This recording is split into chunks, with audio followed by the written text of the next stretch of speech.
മമ്മൂക്കയെ കുറിച്ച് പറഞ്ഞാൽ തന്നെ നമുക്ക് തോന്നും അദ്ദേഹം ഭയങ്കര ജാടയാണ്. ഒന്നുമില്ല. മോഹൻലാൽ, മമ്മൂട്ടി, സുരേഷ് ഗോപിയാണ് നമ്മുടെ 3 പില്ലേഴ്സായിട്ട് നിൽക്കുന്നത്. ആളും തരം നോക്കിയിട്ട് നമ്മൾ അടുക്കും. അതാണ് അതിൻ്റെ രീതി. സൽമാൻ ഖാനായിട്ടൊക്കെ കുറച്ച് അടുക്കാനും കുറേ ഹിന്ദി ആൾക്കാരായിട്ടൊക്കെ കണക്ഷൻസ് ആയി. ഒരു 80% ആൾക്കാർക്ക് എന്നെ പേരുകൊണ്ട് അറിയൂ. സാർ, അപ്പോൾ സാറിൻ്റെ സിനിമ വിശേഷങ്ങൾ, അതിലേക്ക് വന്ന വഴികളൊക്കെയാണ് പറഞ്ഞത്, സാറിൻ്റെ സ്ട്രഗിള് അതൊക്കെയാണ് പറഞ്ഞത്. ഇനി പുതിയ പ്രോജക്റ്റുകളെ കുറിച്ച് നമുക്കൊന്ന്, ഏതാണ് സാറിൻ്റെ പുതിയ പ്രോജക്റ്റ്? ഇപ്പോൾ ഉടനെ തുടങ്ങാനിരിക്കുന്ന ഈ ഫെബ്രുവരി 1st വീക്കില് KSFDCയുടെ ഒരു പ്രോജക്റ്റ് ഉണ്ട്. വുമൺ ഓറിയൻറ്റഡ് ആണ്, ലേഡീസാണ് എല്ലാം അതിനകത്ത് കൈകാര്യം ചെയ്യുന്നത്. അതിനകത്തൊരു നല്ല കഥാപാത്രം, അത് ഫർസാന എന്ന് പറഞ്ഞൊരു ലേഡി ഡയറക്ടറാണ് അത് ഡയറക്റ്റ് ചെയ്യുന്നത്. അതിൽ എനിക്ക് വലിയ പ്രതീക്ഷയുണ്ട്. അതിനകത്ത് ഒരു ഉസ്താദ് എന്ന് പറഞ്ഞൊരു ക്യാരക്ടറാണ് ചെയ്യുന്നത്. ഒരു ഇത്തിരി ഹ്യൂമറും എല്ലാം കൂടി മിക്സ് ചെയ്തിട്ടുള്ളൊരു സംഭവമാണ്. ഒരു ടോട്ടൽ അവാർഡ് ബേസ്ഡ് ആണ് ഇവർ ഉദ്ദേശിക്കുന്നതെന്നാണ് എനിക്ക് തോന്നുന്നത്. എന്നാലും അതിനകത്ത് കമേഴ്ഷ്യൽ എലിമെന്റ്സ് ഉണ്ടാവാം. സാർ, ഈ കോമഡി ഫിലിമുകളൊക്കെ അധികം ചെയ്തിട്ടില്ല അല്ലേ? കോമഡിക്കുള്ള എനിക്ക് ഞാൻ പറഞ്ഞില്ല, അങ്ങനെ ഒരു സന്ദർഭങ്ങൾ വന്നിട്ടില്ല. ഒരു സാർ, എപ്പോഴും ഞാൻ കണ്ടിരിക്കുന്ന സിനിമയിലൊക്കെ ഒരു കുറച്ച് സീരിയസ് ആയിട്ടുള്ള കൂടുതലും ചെയ്തേക്കുന്ന സീരിയസ് ക്യാരക്ടേഴ്സാണ്.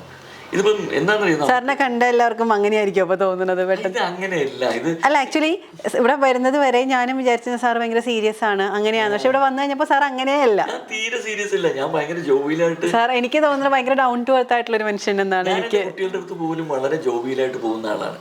എനിക്കങ്ങനെ ഒരു ഏജിന്റെ ഒന്നും ഇല്ല. I refuse to grow up. അതാണ് അതിന്റെ സത്യം പറഞ്ഞു കഴിഞ്ഞാൽ. ഏജ് മാത്രമല്ല സാറ്, നമ്മൾ കാണുമ്പോൾ ഒരാളല്ല, പുറമേ നിന്ന് കാണുമ്പോൾ ഒരാളാണ്, അടുത്ത് സംസാരിക്കുമ്പോൾ ഭയങ്കര എല്ലാത്തിനും ഒരു സിംപ്ലിസിറ്റി സാറിന്റെ സംസാരത്തിൽ ഫീൽ ചെയ്യുന്നുണ്ട്. തെറ്റിദ്ധാരണയുണ്ട് ഞാൻ എന്തോ ഇത്തിരി ജാടയാണെന്നൊക്കെ ഉള്ളത്. അതെനിക്കറിയില്ല എന്തുകൊണ്ടാണെന്ന്. എനിക്കത് തീരെയില്ല. ഈഗോ എന്ന് പറഞ്ഞ സാധനം എൻ്റെ അടുത്തുനിന്ന് പോയിട്ടില്ല. ഞാൻ എന്നിൽ വല്ല തെറ്റ് വന്നാൽ തന്നെ ഒരാളോട് എന്തെങ്കിലും തെറ്റ് ചെയ്തില്ല ഉടനെ പോയി മാപ്പ് പറയാൻ തയ്യാറായിട്ടുള്ള ഒരാൾ, അല്ലാണ്ട് എനിക്ക് ഉറക്കം വരില്ല. ഞാൻ അങ്ങനെ ഒന്നുമില്ല. ഞാൻ സ്വയം കൽപ്പിക്കുന്ന ഏറ്റവും ചെറിയ മനുഷ്യൻ ലോകത്ത് ഞാനാണ്. I am the biggest zero. എന്നിലും വലുതാണ് എല്ലാവരും, താങ്കളടക്കം എല്ലാവരും. അപ്പോൾ അങ്ങനെ ഒരു ഫീലിംഗ് എൻ്റെ മനസ്സിൽ ഇല്ലേ, തീരെ ഇല്ല. അതുകൊണ്ട് ഞാൻ സെറ്റിൽ പോയാലും എല്ലാവരുമായിട്ട് സഹകരിച്ചും അഡ്ജസ്റ്റ് ചെയ്തൊക്കെ പോകുന്ന ആളാണ്. പക്ഷെ പലർക്കും തെറ്റിദ്ധാരണ ഉണ്ട്, ഇങ്ങനെ അങ്ങനെയായിരിക്കും ഇങ്ങനെയായിരിക്കും. അതെനിക്ക് I cannot help it unless and till people who work with me. എന്നോട് ഒരുപാട് വർക്ക് ചെയ്ത ആൾക്കാർ അത് മാറ്റി, അത് ശരിയായിരിക്കും, പിന്നെ അവർക്ക് എൻ്റെ കുറിച്ച് അറിയാൻ പറ്റും. മാറി. ഇപ്പം മാഡം തന്നെ വന്നപ്പോൾ അങ്ങനെയാണല്ലോ ഉദ്ദേശിച്ചത്. അപ്പോൾ മാഡം സംസാരിച്ച് കഴിഞ്ഞപ്പം ആ ഒരു ഒപ്പീനിയൻ മാറി. അതങ്ങനെയാണല്ലോ. ഇപ്പോൾ ഒരാൾക്കും നമുക്ക് ഇപ്പം മമ്മൂക്കയെ കുറിച്ച് പറഞ്ഞാൽ തന്നെ നമുക്ക് തോന്നും അദ്ദേഹം ഭയങ്കര ജാടയാണ്. ഒന്നുമില്ല. വളരെ സിമ്പിളായിട്ടുള്ള പാവ ഒരു മനുഷ്യനാണ്.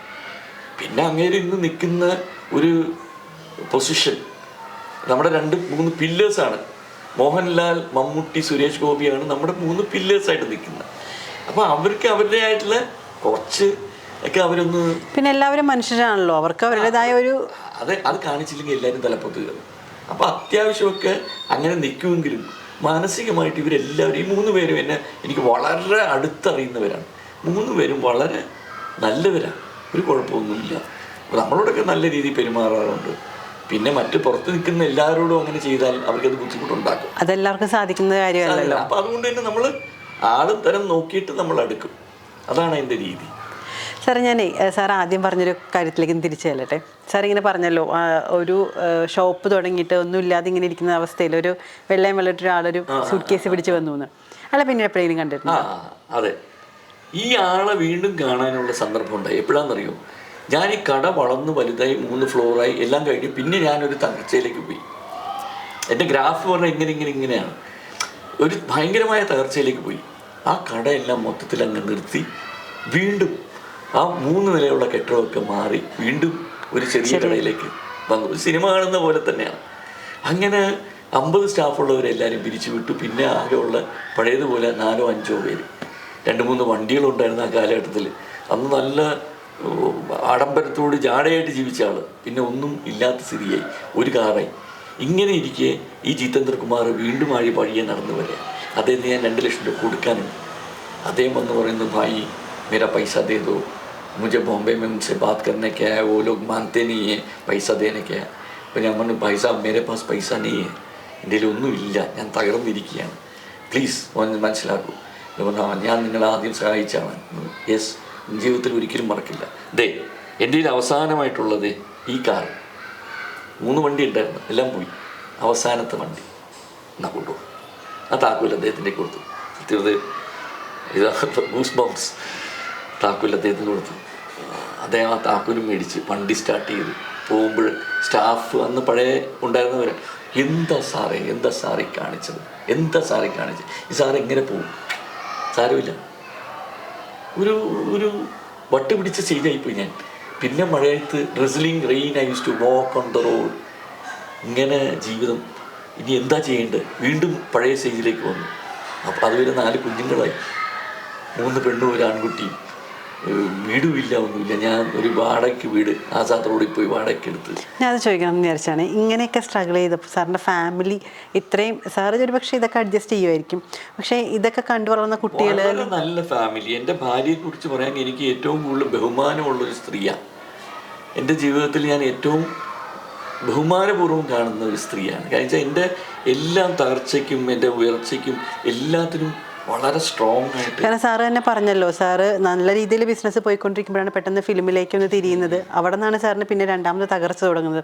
അപ്പോൾ ഇതൊക്കെ അഡ്ജസ്റ്റ് ചെയ്ത് കൂടെ നിൽക്കുന്ന ഒരാളെന്ന് പറയുമ്പോൾ തന്നെ തീർച്ചയായിട്ടും കൂടെ തന്നെ നിന്നു. എൻ്റെ മക്കൾക്ക് ഇന്ന് വരെ ഞാൻ അവർക്ക് ഒരു കുറവ് വരുത്തിയിട്ടില്ല. എൻ്റെ അടുത്ത് ഇല്ലെങ്കിലും അവരെ അറിയിച്ചിട്ടില്ല. അവരിന്നും പറയും, അവർക്ക് വളർന്ന് വലുതായി. ആരും ഇപ്പോൾ പറയും, ഡാഡി നമുക്കൊന്നും ഇങ്ങനെ ഒരു സ്റ്റേജിലേക്ക് ഡാഡി 2ാമത് വന്ന് നമുക്ക് അറിയില്ല. അവർക്ക് എന്ത് ആവശ്യമുണ്ടെങ്കിൽ ഞാൻ എങ്ങനെയെങ്കിലും സംഘടിപ്പിച്ച് കൊടുക്കും. ആവുന്നത്ര വീട്ടുകാരെയും ഭാര്യയും കുട്ടികളെ അറിയിക്കില്ല. എൻ്റെ വിഷയങ്ങൾ, എൻ്റെ പ്രശ്നങ്ങൾ എൻ്റെത്. പക്ഷേ ഐ യൂസ് ടു സ്ട്രഗിൾ. ഞാൻ വിശ്വസിക്കുന്ന greatest thing in life is never in not falling but in rising every time you fall. വീഴുന്ന വീണ്ടും ഉയർന്ന് എണീച്ച് നിൽക്കാൻ പറ്റണം. അതാണ് ഒരു മനുഷ്യൻ. അപ്പോൾ അങ്ങനെ ശ്രമിച്ചിട്ടുണ്ട്. ദൈവം അനുഗ്രഹിച്ച് അന്ന് പോയതെല്ലാം. സാറിന് ഇതൊരു ഫിലിം ആക്കണമെന്നൊരു ആഗ്രഹമുണ്ടോ? ഞാനിത് ഫിലിം ആക്കണമെന്ന് ആഗ്രഹമുണ്ട്, പക്ഷേ ഇത് ആര് കാണുമെന്നുള്ളതാണ്. ഞാൻ സത്യം പറഞ്ഞാൽ എൻ്റെ ജീവിത കഥ പറഞ്ഞു വരുമ്പോൾ കുറേയധികം എൻ്റെ ചെറുപ്രായത്തിൽ എൻ്റെ ഫാദർ 2ാം മാരി ചെയ്തതും അതിൻ്റെ കുറേ വിഷയങ്ങളും കാര്യങ്ങളും ഇങ്ങനെയൊക്കെ ജീവിതത്തിൽ ഞാൻ പറഞ്ഞില്ലേ, ഇൻ്റർവ്യൂവിൽ വരെ, സിനിമ എന്ന് പറഞ്ഞ എൻ്റെ ഇൻ്റർവ്യൂവിൽ വരെ ഞാൻ വളരെ ബുദ്ധിമുട്ടുകളും കഷ്ടപ്പാടും ഒക്കെ അനുഭവിച്ച് വളർന്ന ഒരു കുഞ്ഞാണ്. ഇൻ്റർവ്യൂവിന് ശേഷമാണ് എൻ്റെ ജീവിതത്തിലേക്ക് എൻ്റെ ഭാര്യ കടന്നു വരുന്നത്. അവിടെ നിന്നാണ് എൻ്റെ ഒരു ബെറ്റർ മൂവ്മെൻറ്റ് ലൈഫിൽ തുടങ്ങുന്നത്. പിന്നെ after interview the show has been good. ഇനി ദൈവം അനുഗ്രഹിച്ച് ക്ലൈമാക്സും നന്നായിട്ട് വരട്ടെ എന്ന് പ്രാർത്ഥിക്കുന്നു, ആഗ്രഹിക്കുന്നു. അത്രയല്ലേ നമുക്ക് ചെയ്യാൻ പറ്റുള്ളൂ. എല്ലാം മുകളിലിരിക്കുന്ന ഒരാൾ. ഞാൻ എപ്പോഴും പറയുന്ന ഒരു കാര്യമാണ്, ഖുദാ മെഹർബാൻ തോ ഗദാ പെഹൽവാൻ. ദൈവം കൂടെ ഉണ്ടോ കഴുതയും പെഹൽവാനാണ്. അപ്പോൾ ഒരു പരാശക്തി, അതിനെന്ത് പേര് കൊണ്ട് വേണോ വിളിച്ചോളൂ. അള്ളാഹ് എന്ന് വിളിക്കൂ, ഈശ്വര എന്ന് വിളിക്കൂ, ഭഗവാൻ എന്ന് വിളിക്കൂ, കർത്താവെന്ന് വിളിക്കൂ. It's all different names each one is giving for their convenience. But it is only one and the only. ഒന്നേ ഉള്ളൂ ഒരു ശക്തി. ആ ശക്തി എന്താണെങ്കിലും ഒരു സൂപ്പർ നാച്ചുറൽ പവർ. ആ പവറാണ് തീരുമാനിക്കുന്നതാണ് നമുക്ക് വിശ്വസിക്കാൻ പറ്റുക. വേറെ ഒന്നുമില്ലല്ലോ. പിന്നെ നമ്മൾ വേറെ എന്ത് വിശ്വസിക്കും? എന്തെങ്കിലും ഒന്നിനോട് നമുക്ക് വിശ്വാസം വേണമല്ലോ. അപ്പം മനസ്സിൽ ബുദ്ധിമുട്ടുകളും വിഷമങ്ങളും അനുഭവങ്ങളും ഒക്കെ വരുമ്പോൾ നമ്മളിരുന്ന് തേടും, ദൈവമേ പഠിച്ചവനെ ഒന്ന് രക്ഷപ്പെടുത്തണേ പലപ്പോഴും. പിന്നെ പറഞ്ഞു വരുമ്പോൾ എൻ്റെ കാരണവന്മാർ, എൻ്റെ മദറിൻ്റെ ഫാമിലി മൊത്തത്തിൽ ഈ ഓർത്തഡോക്സ് എന്ന് പറഞ്ഞില്ലേ, ഇത്രയും നന്മ ചെയ്ത് നല്ല സൽപ്രവർത്തികൾ ചെയ്ത മനുഷ്യരാണ്. ഇഷ്ടം പോലെ പ്രോപ്പർട്ടീസ് നമുക്ക് തന്നതിലപ്പുറം അവർ പാവപ്പെട്ടൊരു കീഴിൽ കൊടുത്തിട്ടുണ്ട്. ഇപ്പം തന്നെ നമുക്കിവിടെ ദാറുലും സ്കൂള് പുല്ലേപ്പടിക്ക് ചാരിറ്റബിൾ സ്കൂളാണ്. അത് 3 ഏക്കറോളം ഉണ്ട്. അതൊക്കെ അവരായിട്ട് കൊടുത്തതാണ്. ചാരിറ്റബിൾ സ്കൂളുണ്ട്, നമ്മുടെ ഓർഫനേജസ് ഉണ്ട്, പിന്നെ നമ്മുടെ ട്രസ്റ്റുകൾ, എത്രയോ ട്രസ്റ്റുകളുണ്ട് പാവപ്പെട്ടവർക്ക് വേണ്ടി. മാസം തോറും കൊടുക്കുന്നതും അവർ ജീവിച്ചു പോകുന്ന 500 കുടുംബങ്ങൾ ദൈവം അനുഗ്രഹിച്ച് ജീവിച്ചു പോകുന്നുണ്ട്.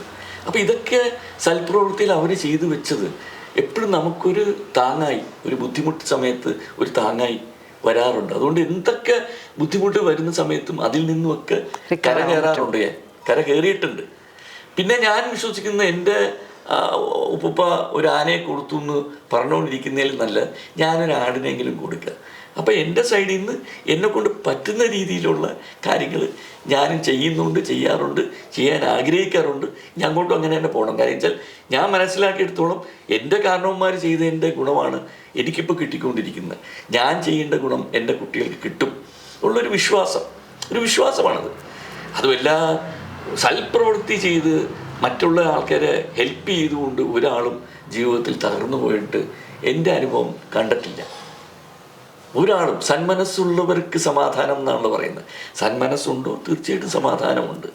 അപ്പോൾ അങ്ങനെ ദൈവം അനുസരിച്ച് മുന്നോട്ട് പോകുന്നു. ഈ രണ്ടാമത് സാറ് ഈ പറഞ്ഞ പോലെ ഒരു ലൈഫിൽ ഈ കാറ് വരെ കൊടുത്തു, പിന്നെ ഒന്നുമില്ലാത്തൊരവസ്ഥയിലേക്ക് എത്തി. പിന്നെ അവിടെ നിന്ന് എങ്ങനെയാണ് സാർ ഒന്ന് തിരിച്ചുയർന്നു വന്നത്? ഇത് തന്നെ എല്ലാം ചെയ്യാൻ പറ്റുന്ന എല്ലാ ജോബും ഞാൻ ചെയ്തിട്ടുണ്ട്. ഞാൻ ഈ പറഞ്ഞ ഈ കോൺട്രാക്ട് ബിസിനസ്, കൺസ്ട്രക്ഷൻ ഉൾപ്പെടെ, construction, real estate, stock market, ഇങ്ങനെ പറഞ്ഞില്ലേ എന്തൊക്കെ. ഒന്നിനും ഒരു നാണമുണ്ടായിരുന്നില്ല. എന്തിനു നാണിക്കണം? ഞാൻ സ്വയം ഒരാളുടെ മുമ്പിലും പോയി കൈ നീട്ടിയിട്ടില്ല. അങ്ങനെ ഒരു സെൽഫ് റെസ്പെക്റ്റ് ഉണ്ട്. പണിയെടുത്ത് മുന്നോട്ട് വന്നിട്ടുണ്ട്. അപ്പം ദാറ്റ്സ് ഓൾ. നമ്മൾ ഇനിയും അങ്ങോട്ടേക്കും ഇപ്പോഴും എൻ്റെ കുട്ടികളുണ്ട്. 4 പേരിൽ നിന്നും ഒരു 5 പൈസ ഞാൻ സ്വീകരിക്കാറില്ല. ഞാൻ ഇന്നും എൻ്റെ കുട്ടികളുടെ നിന്ന് ഒരു 5 പൈസ മേടിക്കാറില്ല. ഇന്നും അവർക്ക് ഞാൻ അങ്ങോട്ടാണ് പോക്കറ്റ് മണി കൊടുക്കുന്നത്. എൻ്റെ മോന് ആദ്യമായിട്ട് ജോലി കിട്ടി ശമ്പളം കൊണ്ട് തന്നപ്പോൾ ഞാൻ അതിൽ നിന്ന് ഒരു 10 രൂപ എടുത്തു. എനിക്കിത് മതി, നീ തന്ന സന്തോഷം, ഞങ്ങൾ നീ നിൻ്റെ ജീവിതം മുന്നോട്ട് കൊണ്ടുപോയിക്കോ, എനിക്ക് നിങ്ങളിൽ നിന്നും ഒരു പ്രതീക്ഷയില്ല, പ്രതീക്ഷിക്കുന്നുമില്ല. ഞാൻ എൻ്റെ കാര്യങ്ങൾ എവിടെയെങ്കിലും പോയി 2 ഡയലോഗ് പറഞ്ഞാൽ എന്തെങ്കിലും കിട്ടും, അത് മതി. സാറിൻ്റെ ഫാമിലിയെ കുറിച്ചൊന്ന് പറയാമോ? പറഞ്ഞു വൈഫും 4 കുട്ടികളുമാണെന്ന് പറഞ്ഞു. അതെ, എൻ്റെ ഭാര്യ അവൾ നല്ലൊരു സ്കൂള് നടത്തുന്നു. ഇപ്പോൾ എൻ്റെ വീടിൻ്റെ ബാക്കിൽ തന്നെ ജംഗൽ ബുക്ക് എന്ന് പറഞ്ഞു, jungle book day care and play school, നല്ല രീതിയിലുള്ള ഒരു സ്കൂള് നടത്തുന്നു. അതിപ്പം 10-23 വർഷമായി, 22 വർഷമായി അതിങ്ങനെ നന്നായിട്ട് പോയി. ഈ കാരണക്കോടം ഭാഗത്താണോ? ഇല്ലല്ല, ഇവിടെ എൻ്റെ വീടിൻ്റെ ജസ്റ്റ് ബാക്കിലെ കത്തിരിക്കടവിൽ തന്നെ. പിന്നെ അതിൻ്റെ ഇളയ മോളാണ് അത് നോക്കുന്നത്. എനിക്ക് 3 പെൺകുട്ടികളും ഒരു ആണുമാണ്. 4 പേരുടെ മാരേജ് കഴിഞ്ഞു. മൂത്ത ആള് ടീച്ചറാണ് ഗ്രിഗോറിയൻ സ്കൂളിൽ. അവളുടെ പേര് നാസ്നി എന്നാണ് മൂത്ത മോള്. രണ്ടാമത്തെ ആള് നാസിയ, അവള് മംഗലാപുരത്താണ്. അവർക്ക് അവിടെ ഒരു ചെറിയ ടാനറി ബിസിനസ് ഹസ്ബൻഡുണ്ട്. അവളൊരു ടാൻ ടെയിൽസ് എന്ന് പറഞ്ഞൊരു ലെതറിൻ്റെ ഹാൻഡ് ബാഗ്സും അതൊക്കെ ഉള്ളൊരു ഷോപ്പ് നടത്തുന്നു. മൂന്നാമത്തെ ആളിവിടെ എറണാകുളത്ത് അമ്മയോടൊപ്പം സ്കൂള് ഹെൽപ്പ് ചെയ്യാണ്, നസ്ര. പിന്നെ മോൻ്റെ പേര് നാസിം, അവൻ ബാംഗ്ലൂരിലാണ്. അവനും അവിടെ ഒരു കമ്പനി വർക്ക് ചെയ്യുന്നു. അവൻ്റെ വൈഫും ഒരു കുഞ്ഞു കുട്ടിയുണ്ട്, അവനും അവിടെ ഒരു കമ്പനി വർക്ക് ചെയ്യുന്നു. അവളും മറ്റേ ഇൻഫോ പാർക്കിൽ വർക്ക് ചെയ്യുന്നു. ഇപ്പം ഞാൻ presently I M A retired settled person. അപ്പം എൻ്റെ ജീവിതം എന്ന് പറഞ്ഞാൽ സിനിമ തന്നെയാണ്. I walk cinema, I talk cinema, I sleep cinema, I eat cinema, I run cinema. Cinema തന്നെയാണ് ജീവിതം. അപ്പോൾ ഇനി അങ്ങോട്ടേക്ക് നല്ല നല്ല കഥാപാത്രങ്ങൾ ചെയ്യണം. ഇതുവരെ അറിയപ്പെട്ടതിലും കൂടുതൽ അറിയപ്പെടണം എന്നുള്ള ആഗ്രഹിച്ച് ജീവിക്കുന്ന ആളാണ്. ഇപ്പോഴും ഞാൻ പറയാം, മേ ബി ഒരു 80% ആൾക്കാർക്ക് എന്നെ പേരുകൊണ്ട് അറിയുള്ളൂ. ഇപ്പോഴും ഒരു 20% എന്നെ പേരുകൊണ്ട് അറിയില്ല. അപ്പോൾ അതൊരു വിഷമമാണ്. ചില മറ്റേ സാർ ആർട്ടിസ്റ്റ് അല്ലേ, ആക്ടർ അല്ലേ? അതെ. സാറിൻ്റെ പേര്? അപ്പോൾ അങ്ങനെ ചോദിക്കുമ്പോൾ നമുക്കൊരു ഉള്ളിലൊരു സങ്കടം വരും. ഇത്രയും കാലഘട്ടമായല്ലോ, ഇപ്പോഴും 20% നമ്മൾ അറിയാത്തവരുണ്ടല്ലോ. അപ്പോൾ അത് അറിയപ്പെടണം. അപ്പം സിനിമകൾ വന്നുകൊണ്ടിരിക്കുന്നുണ്ട്. 2-3 പ്രോജക്ട്സ് സംസാരിച്ചിട്ടുണ്ട്. ഇപ്പോൾ ഒരു തമിഴിൽ ഞാൻ വർക്ക് ചെയ്യുന്നുണ്ട്. ഞാൻ I worked in Kannada, Tamil, Hindi, Malayalam and English പടത്തിലും ഒരു ഫുൾ ഫ്ലെഡ്ജ് ക്യാരക്ടർ ഞാൻ ചെയ്തിട്ടുണ്ട്. നമ്മുടെ സന്തോഷ് ജോർജ് കുലങ്കര ചെയ്ത ചന്ദ്രയാൻ എന്ന് പറഞ്ഞ പടത്തിൽ മൈൽസ്വാമി അനാഥര എന്നുള്ള മെയിൻ ക്യാരക്ടറായി സെൻട്രൽ ക്യാരക്ടർ ഞാൻ ചെയ്തിട്ടുണ്ട്. അപ്പോൾ ലാംഗ്വേജ് നന്നായിട്ട് അറിയാം, fluency. I can speak very fluent English, Hindi വളരെ ഫ്ലുവൻ്റ് ആയിട്ട് അറിയാം, Tamil to a certain extent, Malayalam എല്ലാം നന്നായിട്ട് സംസാരിക്കാൻ അറിയാം എനിക്ക്. അപ്പം അതൊന്നും ഒരു വിഷയമില്ല. കോൺഫിഡൻസും ഉണ്ട്. സന്ദർഭങ്ങൾ വരണം. പിന്നെ ഒരു പടം കൂടി ഇപ്പോൾ റിലീസാവാൻ ഇരിക്കുന്നത് പ്രൈസ് ഓഫ് പോലീസ് എന്ന് പറഞ്ഞൊരു പടം. അത് ഞാൻ ആക്ട് ചെയ്തിട്ടുണ്ട്. അതിൻ്റെയും ഇപ്പം അതിൻ്റെ എന്തൊക്കെ എഡിറ്റിങ്ങും കാര്യങ്ങളൊക്കെ നടന്നുകൊണ്ടിരിക്കുക. പിന്നെ ഞാൻ പറഞ്ഞല്ലോ, ഇനി അങ്ങോട്ടേക്ക് പടങ്ങൾ വരും. ഇനി ഇന്നലെ 2025 തുടങ്ങി സാറിന് നല്ലൊരു 2025 ഒരു നല്ല സമയമായിരിക്കും. ഇത് തുടങ്ങി അങ്ങനെ സാറിന് ഇനി വെച്ചടി സാർ ഈ പറഞ്ഞ പോലെ ഇത്രയും വർഷമായ ഒരാളാണ്. അപ്പൊ പേര് കൊണ്ട് ഒരാൾ പോലും ഇനി അങ്ങനെ അറിയാണ്ടിരിക്കരുത്. അതൊരു വലിയ ഒരു എന്താ പറയാ, വാശിയാണ്. അത് മാറ്റിയെടുക്കണമെന്നുള്ളത് തീർച്ചയായിട്ടും. അല്ല, അതിനെല്ലാം സാറ് ആഗ്രഹിക്കുന്ന പോലെ എല്ലാം ഇപ്പൊ സാറ് പറഞ്ഞല്ലോ, ഏതൊരു ശക്തിയാണ് മുകളിലുള്ളത്, അത് ആരായാലും എന്തായാലും ആ ഒരു ശക്തി സാറിന്. അതും ഒരു അനുഗ്രഹമാണ്. എവിടെ പോയാലും നമുക്കൊരു സീറ്റുണ്ട്, റെസ്പെക്റ്റ് ഉണ്ട്. That it self it's great. ഏതൊരു സിനിമാ രംഗത്ത് ഏതൊരു സെറ്റപ്പിൽ പോയാലും എല്ലാവരും ഇക്ക എന്നുള്ള രീതിയിൽ സാറേന്ന് വിളിച്ചാൽ ഞാൻ പറഞ്ഞാൽ അത് വേണ്ട, വിളി വേണ്ട, ഇക്കാന്ന് ചേട്ടാന്ന് വിളിച്ചു, ഇക്കാന്ന് എന്നെ വിളിക്കുന്ന എല്ലാവരും. എവിടെ പോയാലും നാസർക്ക ആ ഒരു റെസ്പെക്റ്റ്, ആ ഒരു സീറ്റ്, ആ ഒരു സ്ഥാനമാനം കിട്ടുന്നുണ്ട്. അത് തന്നെ വലിയൊരു കാര്യമാണ്. അതെ അതെ സാറ് ഇപ്പം ഞാൻ വന്നപ്പോൾ എന്നെ കാണിച്ചു തന്ന ആ ഒരു അമ്മ എന്ന് പറയുന്ന അതിൻ്റെ ഫാമിലി പിക്കിൽ പോലും സാറായിരിക്കുമ്പോൾ നമുക്കറിയാം സാറിന് അവരുടെ ഇടയിലുള്ള സ്ഥാനം എന്താണ് എന്നുള്ളത്. എല്ലാവരും അതെ കേട്ടോ, എല്ലാവരും വളരെ സ്നേഹമാണ്, എന്നോട് വളരെ സ്നേഹമാണ്, ഞാനും അവരോട് സ്നേഹം തന്നെ. പിന്നെ ഒരു ചീത്ത സ്വഭാവം എനിക്കുണ്ട്, വെട്ടി തുറന്ന് കാര്യങ്ങൾ പറയുന്നത്. അതൊരു ബാഡ് ഹാബിറ്റ് എന്ന് തന്നെ പറയാം. പക്ഷെ അത് ഐ കനോട്ട് ഹെൽപ്പ് ഇറ്റ്. തെറ്റ് കണ്ടാൽ തെറ്റാണെന്ന് ഞാൻ പറയും. അത് സൂചിപ്പിക്കാൻ എനിക്കറിയില്ല. അപ്പോൾ കുറച്ചൊക്കെ ഈ സൂചിപ്പിക്കൽ സ്വഭാവം വേണം, എന്നാലേ മുന്നോട്ട് പോകാൻ പറ്റുള്ളൂ. അതിപ്പോഴാണ് മനസ്സിലാക്കിയപ്പോൾ ഇത് ലേറ്റായി, എന്നാലും ബെറ്റർ ലേറ്റ് ദാൻ നെവർ. അപ്പോൾ I am trying to correct myself and moving in the right direction towards success. തീർച്ചയായിട്ടും അത് ഞങ്ങളും പ്രാർത്ഥിക്കുകയാണ് സാറിന് ഈ ഒരു വർഷം തുടങ്ങി ഇനി എല്ലാം തിരിഞ്ഞു നോക്കേണ്ടി വരരുത്, അതുപോലെ നല്ല അടിപൊളിയായിട്ട് മുന്നോട്ട് പോട്ടെ. അപ്പോൾ ഞാൻ ആദ്യമേ തന്നെ പറഞ്ഞു, ഈ സാറ് തിരക്കിലാണ്, ഇന്ന് തിരക്കുള്ള ദിവസമാണെന്ന് പറഞ്ഞിട്ട് ഞങ്ങൾക്ക് വേണ്ടി ഈ ഒരു സമയം ഒഴിവാക്കി തന്നതാണ്. ഇല്ല, അങ്ങനെയൊന്നുമില്ല. ഞാൻ സാധാ ഒരു മനുഷ്യനാണ്, എൻ്റെ കയ്യിൽ സമയമൊക്കെ ഉണ്ട്. ഞാൻ പറഞ്ഞില്ല, ഓൾവേസ് ടൈം മാനേജ്മെൻറ്റ് എന്ന് പറഞ്ഞൊരു സംഭവമുണ്ട്. Should know how to manage your time. Nobody is busy. എല്ലാത്തിനും നമ്മൾ സമയം കണ്ടെത്താൻ പറ്റും. അതാണ്, മനസ്സ് വെച്ചാൽ എല്ലാത്തിനും കണ്ടെത്താൻ പറ്റും. മനസ്സില്ലെങ്കിൽ ഒന്നിനും സമയം ഉണ്ടാവില്ല. ബിസി അങ്ങനെ ഒരു ബിസി ഒന്നുമില്ല. അപ്പോൾ സാറ് പറഞ്ഞു 1 മണിക്ക് സാറിന് വേറൊരു റിവ്യൂവിന് പോകണം. അപ്പോൾ ആ ഒരു തിരക്ക്, പക്ഷേ അതിൻ്റെ ഇടയ്ക്ക് പോലും ഞങ്ങൾക്ക് ഈ പറഞ്ഞ പോലെ ടൈം മാനേജ്മെന്റ് ആയിരിക്കും. ഞാൻ പറഞ്ഞല്ലോ, നിങ്ങൾ വിളിച്ചപ്പോഴേ ഞാൻ പറഞ്ഞല്ലോ, സാരമില്ല, നമ്മൾ ഇരുന്ന സംഗതി ചടപടയെന്ന് തീരും. ഇനിയുമുണ്ട് വിഷയങ്ങൾ, കഥ പറയാൻ ഇഷ്ടംപോലെ കഥകളുണ്ട്. കാര്യം വെച്ചാൽ ഇത്രയും കാലത്തെ ഒരു ബന്ധങ്ങളും കാര്യങ്ങളും പറഞ്ഞു വരുമ്പോൾ ഡയറക്ടർ സിദ്ദീഖ് എൻ്റെ വളരെ അടുത്ത ആത്മസുഹൃത്തായിരുന്നു. അപ്പോൾ അവൻ മരിച്ചുപോയി. വളരെ വിഷമിക്കുന്നു ആ കാര്യത്തിൽ. ഞാനും സിദ്ദീഖും ലാലുവൊക്കെ 10-15 വയസ്സുള്ളപ്പോൾ മുതലുള്ള സുഹൃത്ത് ബന്ധമാണ്. നമ്മളൊക്കെ പുല്ലപ്പടി ഗ്യാങ്ങാണ്. അപ്പോൾ അവിടെ കൂടി നിന്ന് സിനിമയെക്കുറിച്ച് സംസാരിക്കും. അങ്ങനെ സിദ്ദീഖിൻ്റെ മിക്ക പടങ്ങളും ഞാൻ ഉണ്ടാവാറുണ്ട്. എവിടെയെങ്കിലുമൊക്കെ എന്തെങ്കിലുമൊക്കെ ഞാൻ സിദ്ദീഖിൻ്റെ വർക്കിലുണ്ടാവും. സിദ്ദീഖ് ഹിന്ദി സിനിമ എടുത്തു, ബോഡി ഗാർഡ്, നമ്മുടെ സൽമാൻ ഖാനിനെ വെച്ചിട്ട്. അപ്പോഴും ഞാൻ പൂനെ പോയി ഏകദേശം ഒരു 10-20 ദിവസം അദ്ദേഹത്തിൻ്റെ കൂടെ നിൽപ്പുണ്ടായിരുന്നു. അങ്ങനെ ആ ഇതിൽ സൽമാൻ ഖാനായിട്ടൊക്കെ കുറച്ച് അടുക്കാനും കുറേ ഹിന്ദി ആൾക്കാരായിട്ടൊക്കെ കണക്ഷൻസ് ആയി. ഞാൻ ഹിന്ദിയോട് ഭയങ്കര ആർത്തിയാണ്. ഒരു ഹിന്ദി സിനിമയിൽ നല്ലൊരു ഫുൾ ഫ്ലെജ്ഡ് ക്യാരക്ടർ ചെയ്യണം എന്നൊക്കെ പറഞ്ഞിങ്ങനെ ഇരിക്കുകയാണ്. നോക്കാം, ഇനിയിപ്പോൾ ഹിന്ദി, തമിഴ് എല്ലാത്തിലും ട്രൈ ചെയ്യാം നമുക്ക്. ഞാനൊരു കാര്യം സാറിനോട് ചോദിക്കണം എന്ന് വെച്ചാൽ വന്നപ്പോൾ തന്നെ, സാർ ഈ 50 വർഷത്തെ എക്സ്പീരിയൻസ് എന്ന് പറയുന്നത് എനിക്കൊക്കെ ആലോചിക്കാവുന്നതിനപ്പുറമാണ്. പക്ഷെ ഈ ഒരു വർഷം കൊണ്ട് സാറിന് മറക്കാനാവാത്ത കുറേ അനുഭവങ്ങൾ ഉണ്ടായിട്ടുണ്ടാവുമല്ലോ. എങ്ങനെ സാർ ഇങ്ങനെ എപ്പോഴും ഓർത്തിരിക്കുന്ന നല്ലതോ ചീത്തയോ ആയിട്ടുള്ള അനുഭവങ്ങൾ? ഇല്ല, അനുഭവങ്ങൾ ഞാൻ അങ്ങനെ പങ്കിടാൻ ഇഷ്ടപ്പെടാത്ത ആളാണ്. കാര്യം വെച്ചാൽ അനുഭവങ്ങളാണ്. അനുഭവങ്ങൾ പാളിച്ചകൾ. അനുഭവങ്ങൾ നമ്മൾ അതിൽ നല്ലതും ചീത്തയും പറഞ്ഞിട്ട് കാര്യമില്ല. എല്ലാ അനുഭവവും എന്തെങ്കിലും നല്ലത് തന്നെയാണ്. കാര്യം വെച്ചാൽ ചീത്ത അനുഭവമാണെങ്കിലും അത് നമ്മളെ നന്മയിലേക്ക് നയിച്ചിട്ടുണ്ട്. ആ തെറ്റ് മനസ്സിലാക്കിക്കൊണ്ട് നമുക്ക് തിരുത്താനുള്ള ഒരു സാഹചര്യവും സന്ദർഭവും ദൈവം തമ്പുരാൻ തന്നിട്ടുണ്ട്. So I am a positive person, never a negative person. Everything that happens is for the good. എല്ലാം പോസിറ്റിവിറ്റി മനസ്സിൽ കൊണ്ട് നടക്കുന്ന ആളാണ്. നെഗറ്റിവിറ്റി തീരെ ഇല്ല, 0 ആണ് നെഗറ്റിവിറ്റി. അപ്പം എല്ലാത്തിലും നന്മ കണ്ട്, എല്ലാത്തിലും നല്ലത് കണ്ട് മുന്നോട്ട് പോകാൻ ആഗ്രഹിക്കുന്ന ആളാണ്. എന്നാലും സാറിന് എന്തെങ്കിലും പ്രേക്ഷകരോട് പറയാനുണ്ടാവും അതുമായി ബന്ധപ്പെട്ട്? ഇപ്പം അനുഭവങ്ങൾ, എക്സ്പീരിയൻസ് എന്ന് പറയുന്നത് പറഞ്ഞു വരുമ്പോൾ നമ്മൾ പലരെയും കുറ്റപ്പെടുത്തേണ്ടി വരും ഇവിടെ. അത് ഞാൻ ആഗ്രഹിക്കുന്നില്ല.